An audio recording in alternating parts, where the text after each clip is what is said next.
ओम नमः शिवाय। तो भाई क्या हाल चाल आप लोगों के? आई होप आप सभी के सभी बहुत अच्छे होंगे। तो भाई आप लोग सोच रहे होंगे यार माइक क्यों पकड़ रखा है, तो भैया माइक पकड़ने का कारण ये है, यहाँ लगाने से मजा बिगड़ जाता है सारा का सारा। इसके बिना रिकॉर्डिंग करता हूँ तो आवाज़ बढ़िया नहीं आती। तो हाथ में पकड़ना पड़ेगा, कुछ नहीं है यार, उस समय की बात है, जब आगे बढ़ के कुछ होगा तो आगे देख ही लेंगे। पर अभी आप कॉम्प्रोमाइज़ करना है इसी। बाकी यार मैं आज बात करने वाला हूँ ब्रह्मास्त्र के बारे में। ब्रह्मास्त्र के बारे में हम ये जानेंगे कि ये मूवी इस टाइम पर ब्लॉकबस्टर जाने वाली है या फिर हिट जाने वाली है, फिर सेमी हिट रहेगी, या फिर जो इस समय पर जो आंकड़े बताए जा रहे हैं 75 करोड़। कुछ लोग कह रहे हैं कि 3 दिन के अंदर 210 से 215 करोड़ रुपए का ग्रोस कलेक्शन कर लिया है वर्ल्ड वाइड। तो ये इसके पीछे सच्चाई क्या है, अगर ये रियल है फेक है, क्या फिर इसके पीछे क्या क्या चीजें क्या क्या कारण है।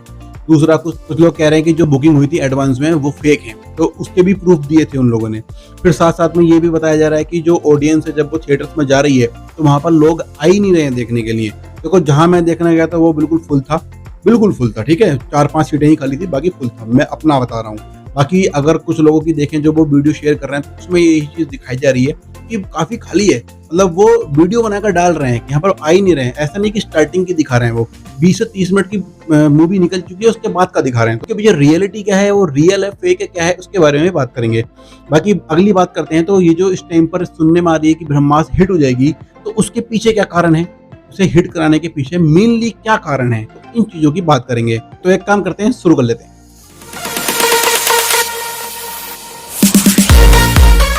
तो भाई लोगों ब्रह्मास्त्र के बारे में बात करेंगे, तो ब्रह्मास्त्र की सबसे पहले बात करेंगे इसके कलेक्शन के बारे में। तो सबसे पहले कलेक्शन बताया गया था 75 करोड़। के बाद मैंने देखा है न्यूज पर, तो वहां पर दिखाया जा रहा है 210 से लेके 215 करोड़। तो सबसे पहले ये सच्चाई ये जानेंगे कि इसके पीछे जो तथ्य हैं वो क्या होते हैं, कि जो 75 करोड़ बता दिया, 210 215 करोड़ बता दिया, इसके पीछे रियलिटी क्या है या फिर फैक्ट चेक करना है तो कैसे हम फैक्ट चेक करेंगे। कोई तरीका नहीं है, कुछ भी नहीं है। या तो मेकर्स अपने उस पर इंस्टाग्राम पर डालेंगे, ट्विटर पर डालेंगे, या फिर किसी हैंडल पर डालकर हम बताएंगे, या फिर जो न्यूज़ है वो हमें बताएगी, बस यही तरीका, और कोई भी तरीका नहीं है। लेकिन फिर भी उनके तरीके पर हम मान लेते हैं, ठीक है वो जो कह रहे हैं वो ठीक है, मान लिया। दूसरा, अगर ऐसा है तो फिर जो थिएटर्स खाली हैं उसके पीछे की सच्चाई क्या है। थिएटर्स अगर खाली हैं तो आप इतना कलेक्शन नहीं कर सकते, तो वो भी एक कारण बन जाता है। सबसे पहले बात करते हैं ग्रोस कलेक्शन और नेट कलेक्शन की। तो जो ग्रोस कलेक्शन होता है उसका मतलब ये होता है कि पूरी की पूरी कमाई, मतलब थिएटर चला, बंदा बैठे हुए वहां पर, उसकी जो इनकम होगी। दूसरा, जो वहां पर बिजली का खर्चा है, जो वहां पर स्वीपर का खर्चा है, जो उनकी मेंटेनेंस है, वो सभी खर्चा उस टिकट में इंक्लूड होता है। मतलब 75 करोड़ उन सभी चीजों को मिलकर बनाए गए हैं। लेकिन जो नेट कलेक्शन होता है उसका मतलब होता है रियल पैसा कितना कमाया। तो ये जो स्प्लिट होता है, कहीं कहीं 40-60 मान सकते हो, या 45-55 मान सकते हो, या फिर 35-65 मान सकते हो, तो ये कुछ रहता है। लेकिन हम मीडियम ले लेते हैं, 40-60 मान लेते हैं हम। तो हम 60 पर लेते हैं, तो 60 का अगर हम बात करें तो 75 करोड़ का अगर हम देखें तो मोटा मोटा 45 करोड़ के आसपास ही बनता है। तो पहला कलेक्शन 45 करोड़ के आसपास नेट कलेक्शन बन जाता है रियल में। तो 75 करोड़ जो ये फेक न्यूज है, fake news in the sense net collection नहीं है, वो है ग्रोस कलेक्शन। बात कर लेते हैं 210 करोड़ से 215 करोड़ की, तो उसका भी यही एक केस है। बात करेंगे उसके 60% की, तो 60% बनता है लगभग 136 करोड़ के आसपास। लेकिन इसके अंदर एक और खबर निकल कर आ रही है कि अब OTT पर भी इन्होंने अपने जो राइट्स हैं वो बेच दिए हैं। किसे बेचे हैं, तो वो डिज्नी प्लस हॉटस्टार को बेचे हैं 150 करोड़ में। तो मोटा मोटा अगर देखें तो 300 करोड़ के आसपास, लगभग 300 के आसपास इनका कलेक्शन हो चुका है। मैं नेट की बात कर रहा हूँ। ये अगर ग्रोस की बात करें तो ग्रोस तो लगभग 380 के आसपास ही पहुंच चुका है।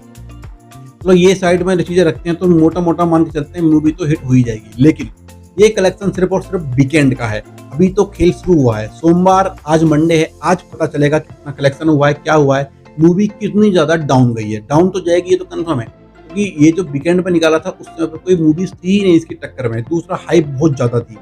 बात करते हैं कि ये इतनी ज्यादा हिट क्यों होने वाली है, उसका कारण सबसे पहले तो भाई जितने भी लोग बाइकआउट कर रहे थे उन्होंने बिल्कुल फ्री प्रमोशन किया है। उस जनसंख्या, उस जनता तक ये बात पहुंचा दी है जो हो सकता था मूवी ना देखे, उसके कान तक बात पहुंच गई कि ये मूवी 410 करोड़ की है, इसके अंदर ये है, इसके अंदर वो है। लोग कंफ्यूज हो गए कि यार इस मूवी को देखना चाहिए कि नहीं देखना चाहिए।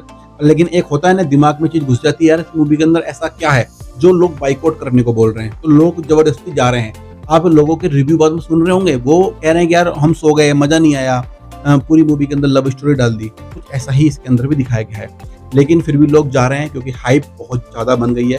410 करोड़ रुपए कहाँ लगे, कहाँ यूज हुआ, वो सब देखने के लिए इतने ज्यादा लोग एक्साइटेड हो गए कि वो मूवी थिएटर में जा रहे हैं 300 रुपए, 400 रुपए, 500 रुपए खर्च करके। इसलिए वो फायदा मेकर्स को मिल रहा है और मेकर्स अपने हैंडल पर आकर के बोल रहे हैं कि हमने 75 करोड़ कमा लिए, हमने इतना कमा लिया, हमने उतना कमा लिया। सारा चीजें ऑडियंस का है। तो इससे ये चीज क्लियर हो जाती है कि जो ऑडियंस चाहेगी वही होगा। बाइकआउट करने वाले हों या फिर किसी भी प्रकार के बीच में उंगली करने वाले किसी की भी चलने वाली नहीं है। मेनली आपका कंटेंट होगा। लेकिन अब बात मैं जब कंटेंट की कर ही रहा हूँ तो देखो कंटेंट की बात कर ही लेता हूँ।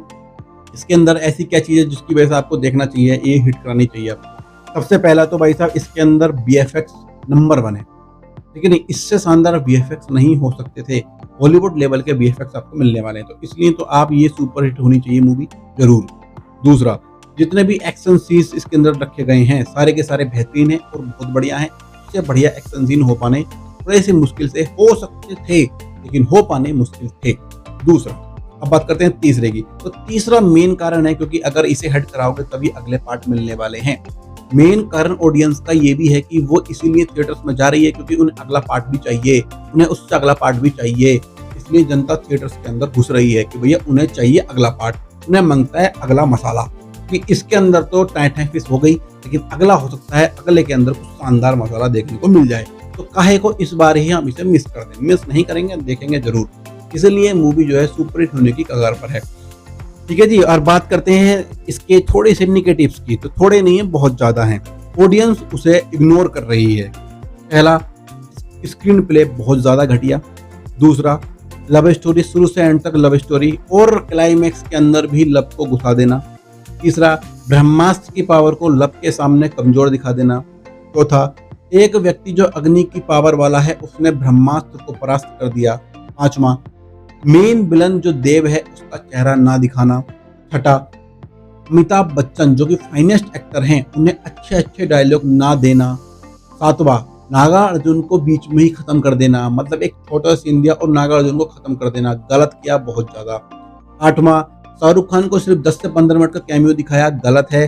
शुरू से एंड तक रखने की जरूरत नहीं भी थी, तो शुरू में 10 मिनट दिखाकर बीच में कुछ स्टोरी घुमाकर और लास्ट में फिर से लेकर आना चाहिए था। क्लाइमैक्स के अंदर 4 चांद लग जाते मूवी के। तो ये कुछ कारण थे इसके जो इस मूवी को थोड़ा सा कंफ्यूज कर रहे थे। और फिर एक कारण बनता है इन सभी का मेन, इसके मेन लीड जो हैं रणबीर कपूर और आलिया भट्ट। दोनों की केमिस्ट्री कोई खास नहीं दिख रही है। स्क्रीन प्ले शुरू होते ही पता नहीं कब लव हो गया, किस प्रकार से मरने मारने को वो तैयार हो गई रणबीर कपूर के लिए। मतलब इस तरह का प्यार तो हमें मांगता भाई, कोई हमसे भी कर लो।